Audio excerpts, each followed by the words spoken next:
Okay, we're back with another segment of the show with no name. Michael Chiara is here, Gavin Murdoch, I'm Bob Going, and so long, folks. So, bye. All right. And millions of our adoring fans are hanging out here. You recall last week I told the story about the Chamber of Commerce carrying out a contest in 1946. What I don't like about the city of Amsterdam. Date it. What date? It was 1946. Okay, it's important. I said that. Oh, well. There were 850 contributions. There was a prize, and there was a $20 prize, 20, 10, and 5 or something like that. Yeah, no names were used. Identification was secured through numbered entry blanks. All contributors were counseled that there would be no necessity of pulling punches. The judges, men and women carefully chosen to represent a cross-section of community thought, meaning Chamber of Commerce, were instructed to give impartial consideration to all opinions, letting the chips fall where they might.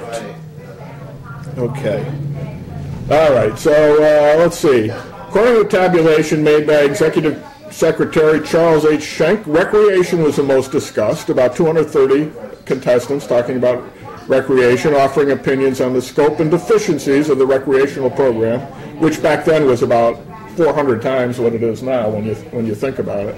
Remember that scrapbook they had in the recreation department that went back into the 20s or maybe even earlier, showing everything that the recreation department was doing during the course of the year? It was phenomenal. How many kids were participating? There were like 10,000 kids participating in programs and on a regular basis. What was aggravating about it? Well, let's see. What was specific? Now,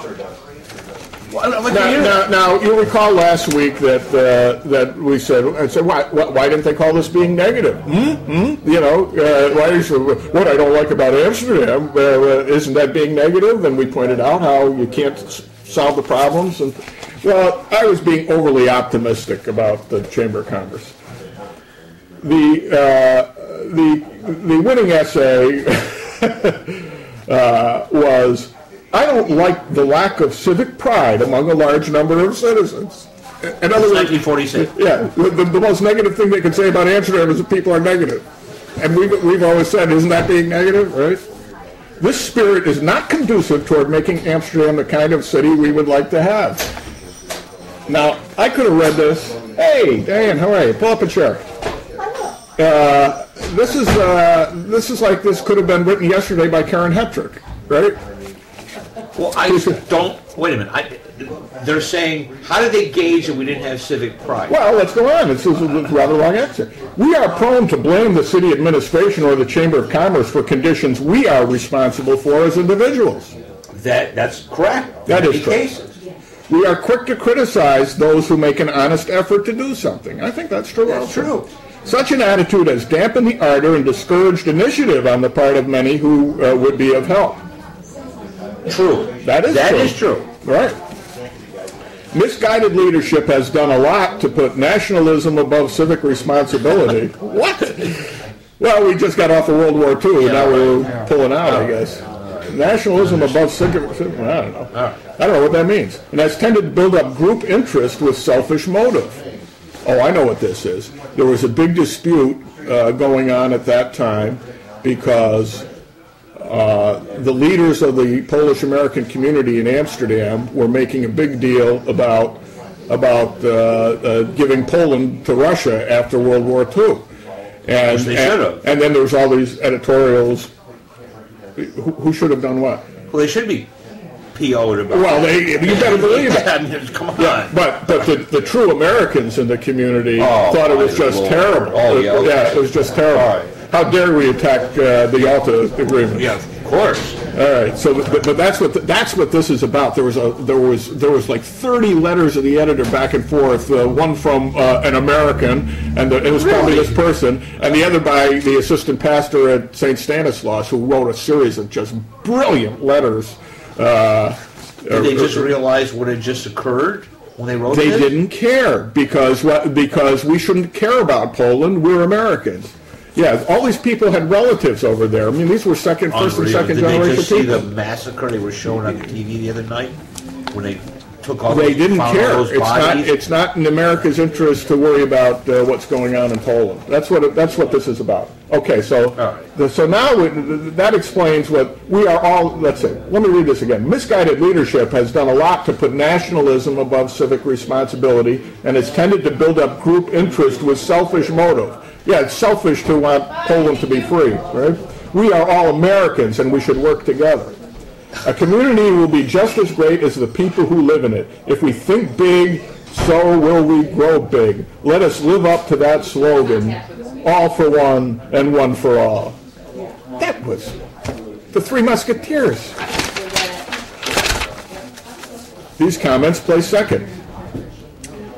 We should have Sunday evening services in the local churches, at least more union services. I've heard of that, even before, a few years ago. Okay.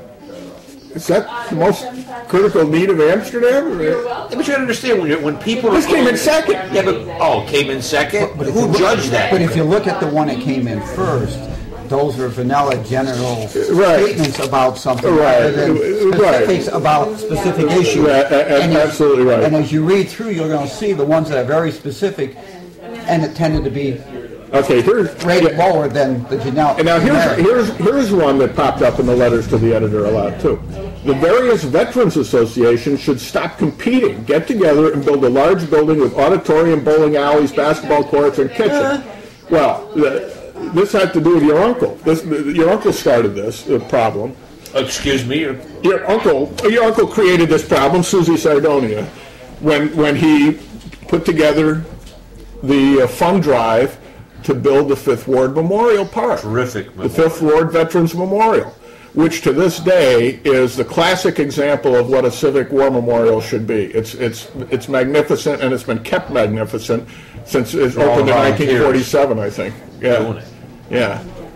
And the volunteers continue to do that to this day. Well, the letters are there. Why are we spending money on this when we could be building an auditorium or a gym where the kids can hang out? And we should have a youth center instead and dedicated to veterans. Yeah. So anyway, isn't that what the Bacon School is going to be? So that's what that was about. So yeah, so instead of remembering those who died and like you've done in your book. Let's just, build a building that nobody's going to use in 5 years. Yeah, but wait, you know what? Before you go on, I hate that because I was reading the letters were nauseous. Well, what I'm looking at is this is an individual, or is this like they got 30 of these? And No. This is an individual. So all these are just one person. These are the winners here. That was the second place winner. Top 3 people. And that won. This is number 2. Oh, and then here's another one that's in second place. Stop the street-by-street organization by merchants. We should be for all Amsterdam, not just a street or two. Those they say the Market Street Merchants Association and the Main Street Merchants. What's wrong with that if you wanted to do that? Right. Okay. Wow. It never changes, does it? Then it says, let's have more humor and human interest in our local newspaper by having Main Street appear again. Hugh Donlan's column, which was suspended during World War II. It was suspended fairly early in 42 because he was busy actually editing the whole paper. All the youngest, Stan Silvernell and all the young guys went off to war.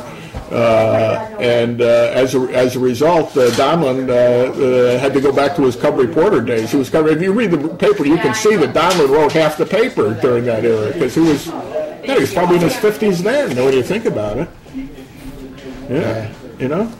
and he lived to be 96 or something like that. Donlan Drive. Okay. And it says more Main Street articles have been clipped and saved in Amsterdam homes than any other feature article ever written here. I think that's true.